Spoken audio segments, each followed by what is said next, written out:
guys, welcome back to the channel. My name is T for those of you who are tuning in for the first time. I have noticed that I have quite a bit of subscribers. I want to go ahead and take the opportunity and tell you thank you for subscribing. If you're watching for the first time and you have not subscribed to the channel, please make sure you do so. And you can do that by clicking that red button down below this video, and don't forget to hit the notification bell so that you can receive notifications of my videos when I post them. Okay, so this week, as you can tell by the title, I am going to go ahead and share with you all of the things that I sewed for Halloween. So unfortunately, I didn't make anything for myself and I didn't make anything for the rest of the family. I only made something for my little boy Jace, and that took quite a bit of my time because I was already working on other projects. I did not plan on making anything for Halloween for him. In fact, we were going to stay in and just hand out candy, but at the last minute, he came up to me and he had a request that I make him something. And so I could not deny him. He was so precious and so sweet to ask. And so I decided to go ahead and make something for him. So the things that I made for him, I made, his first request was that I make him a pumpkin costume. And my reply was, Jace, that's not in my skill set. I don't know how to make pumpkin outfits. And so I decided to go ahead and, ask him, well, are there any other, things that you would like to be for Halloween? And his reply was, I would like to be a candy corn. So yeah, he's very original.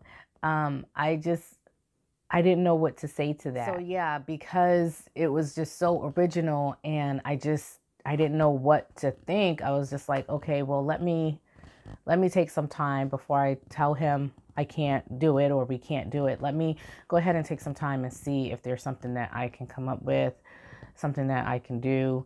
I immediately thought about a candy corn hat. I did some research on the Google search engine, and unfortunately, there are no candy corn outfits out there that are for people that are my son's age.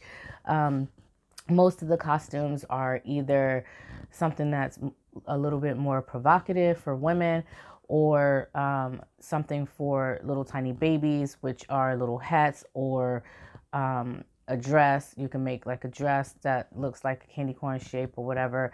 But I haven't seen anything out there for little boys. And so that was like, for me, it was like, okay, I have to kind of create or come up with something for him without really having any baseline. So I guess the baseline would be the hats that are out there. They were some help, but there are no patterns or anything like that out there. And so I had to kind of create it on my own. And I'll pop some video footage of me creating that and what I did to create that here, so that you can kind of get an idea of what I did, just in case it's something that you want to do. And he loved it. And he couldn't get enough of it. Even the next day, he was wearing the candy corn hat after Halloween. So anyway, let me go ahead and get into the meaty portion of the video, and I'm going to tell you all of the different patterns that I use to complete this look. So the very first pattern that I used is the New Look 6847, and that is a pattern for kids. It's been out for a very long time, but you can still get it in any of your local craft stores like Joann's or Hobby Lobby here in the States. And I use View D. So the view that I use is View D, the pants version. And so I wanted something to go with the candy corn hat. I didn't want it to just be a hat alone because I don't know, I just want it to be more creative than that. And so I decided to go ahead and make the pants. Now with the pants, what I had to do to get this candy corn look, I had to cut the pattern piece, the back pattern piece and the front pattern piece into thirds. And so, and I did measure the length of the pants and I cut it equally into thirds, but I didn't do anything special. I didn't like cut it at the knee or cut it at the thigh, or I just cut it into thirds. And when I did that, so remember you have 2 pattern pieces for the front and 2 pattern pieces for the back. Well, you have 1 pattern piece, but you're cutting that pattern piece out twice for the front and twice for the back. So I had to do double the work so that I could piece all the third pieces together. And after I did piece all those individual pieces together, so for the right front pant leg and the left front pant leg, and then for the back as well, after I pieced those pieces together, I then attached them to their back and front counterparts and then sewed them together as you would any regular pair of pants. I know it sounds complicated, but trust me, it is not. Basically, all I did was cut the pattern into thirds, pieced all those third pieces back together so that I could get my pant leg for the front and the back, and then sewed it together like regular pants. The nice thing about this pattern is there's only 2 pattern pieces, the front and the back. There's no waistband or anything like that. You just flip the top edge of the pants over and you create your own casing, and you feed the elastic through that channel, that casing that you created, making sure that you leave an opening so that you can get the elastic in and pull the elastic out through the other side. Sew the elastic pieces together and then stitch that opening closed after you put the elastic inside the channel. Very simple, very easy, and it saved me a ton of money because I didn't have to go out and spend $25 to $30 on a project. And it was very original and unique for him, and it was made, and he knew that I made it, and I guess it was a little bit more special to him because I made it. I know it was for me. So so those were the pants. Now for the hat I had to basically map out from the very beginning because I didn't have a pattern, so I had to create the pattern for that. And basically, I just measured the circumference of my son's head. And then I made sure that I added seam allowance to that. And because I was working with the polar fleece, it has some stretch, but it's not really stretchy. It just, sometimes it can stretch out of place. So I made sure that I took that into account. And I also, after I made the pattern, I also cut that pattern piece into thirds as well. But this one I was a little bit more meticulous about the measuring, because if you look on the candy corn, the yellow portion of the candy corn is always larger than the orange, and the orange portion is always larger than the white portion. And so I was a little bit more careful in deciding how I was going to cut those into thirds. Now, even though I was careful with that and everything, I also had to do the same thing that I did for the hat that I did for the pants. I had to piece all those third pieces back together after cutting them out. I did cut 2 pieces, one for the front and one for the back, because I had a seam down the side of the hat. Well, I would have had a seam down the side of the hat if I did it that way, but I'll put footage here and let you see exactly how I did it. And that's one of the things that I kind of regret about this project, is that instead of having that seam down the side of the hat, my seams are going horizontally or around the circumference of the head. And I feel like I should have did it vertically. And next time I think that's what I would do to save myself the hassle of having so many seams. and it was a little bit more bulky as well. So next time, I think if I make this style of hat, I would definitely have the seams going down vertically instead of horizontally. But that's the only thing that I didn't like about my own pattern. So yeah, again, I'll go ahead and pop footage here so you can see it. I made a lining for the hat as well because I wanted the hat to be stable.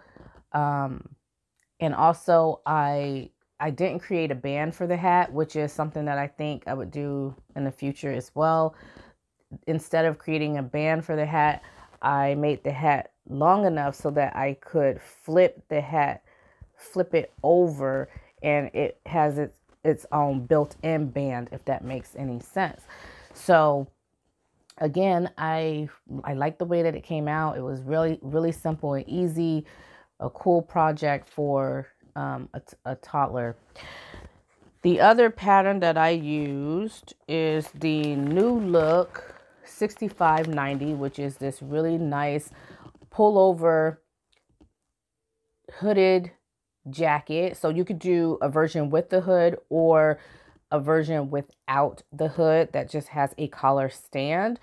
And that's the view that I did. I did view A, the view with the collar stand, simply because the hooded version for Jace, the hood was just way too oversized, and I decided that I didn't have a whole lot of time to draft that pattern piece, and I was literally like running out of time. So I finished this pullover the same day on Halloween, and so I didn't really want to sit there and redraft all these pattern pieces and test them, and I didn't want to do that. I just wanted something that was simple, something easy, that I didn't have to do a whole lot of work to.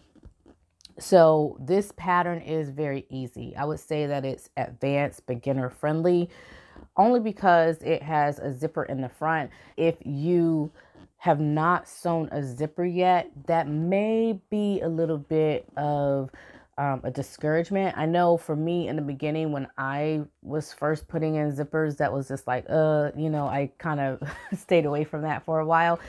But if you're very ambitious and you want to try a zipper and you're a beginner, I would say go for it, because it is very straightforward.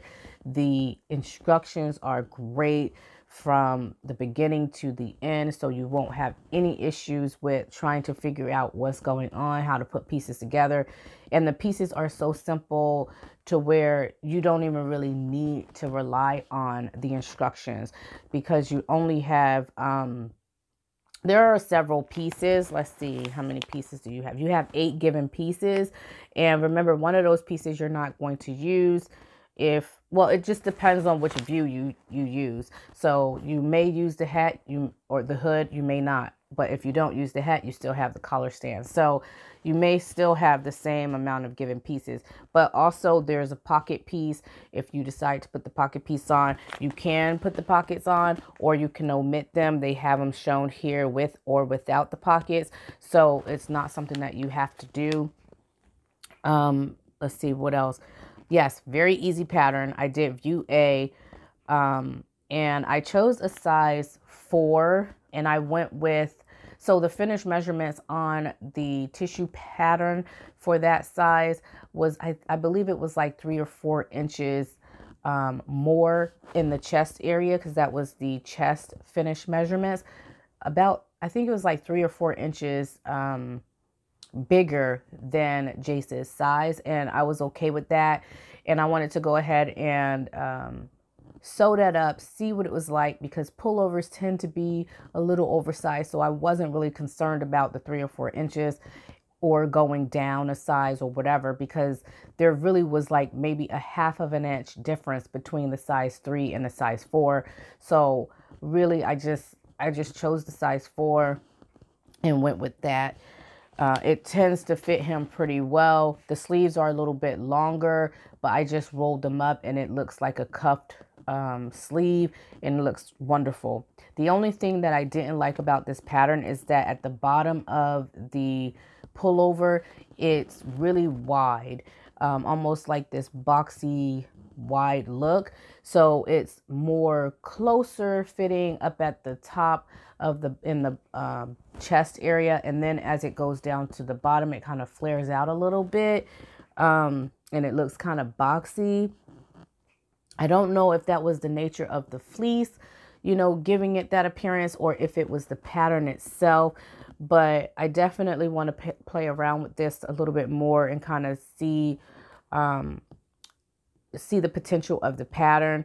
But also, I thought about in the future, I could always take an elastic cord with the little pulley things and put that at the bottom too. I could just make a casing at the bottom and put that elastic cord through, and then I can just cinch in the bottom of that pullover with the elastic cord. No biggie. So that's something that I'm thinking about doing because I really like this pattern, and I think I'm going to make Jace several of these for the fall and winter months. So highly recommended pattern from me. The other thing that I made for Jace for Halloween, we have this tradition where we have pajamas. I either make the pajamas or I buy the pajamas, but we always get into our PJs on Halloween night and we snuggle up and watch The Great Pumpkin. That's something that I've done with all my children. So I have 4 children, and I've done that with all of them. And so it's become a tradition. Jace is a little bit more new to it, and so he's kind of getting used to it. But he does like the idea.